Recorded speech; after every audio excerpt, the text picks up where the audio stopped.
Velkommen til Studieskolen. Vi er Danmarks største sprogskole, og vi vil gerne vise, hvordan vi integrerer blog i undervisningen. En blog er en enkel hjemmeside. Vores lærere har udviklet deres blog som konkret værktøj i deres sprogundervisning. Kursisterne får en oversigt over, hvad der er sket og hvad der vil ske på kurset.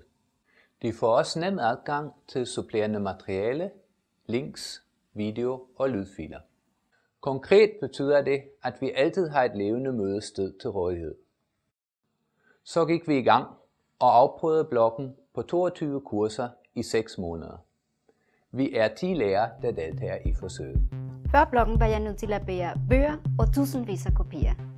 Nu med bloggen er det mere praktisk og effektivt. Jeg kan give mine elever alt supplerende materiale uden at belaste min ryg. Det jeg synes, der har været bedst, det var, at folk dukkede op igen, når de ikke har kunnet komme 2 gange i træk. De kunne jo simpelthen gå ind på bloggen og så se, hvad vi havde lavet. Det betød rigtig meget for gruppen. Jeg tænkte også på det den anden dag, da min printer var i stykker. Så brugte jeg bare bloggen i stedet for, at det fungerede perfekt. Jeg rejser meget, og bloggen gjorde det nemmere for mig at fortsætte på kurserne. Hver gang jeg var væk, kunne jeg bare se, hvad vi havde lavet, og downloade alt materiale. Ellers havde jeg måske ikke gennemført kurset.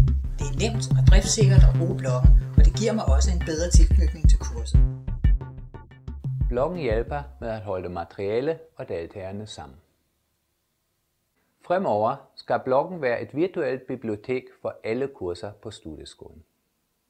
Hvert sprog får sit eget fagbibliotek som et sted, hvor lærerne og kursisterne mødes. Her kan man snuse rundt, finde nyt, repetere gammelt og lade sig inspirere.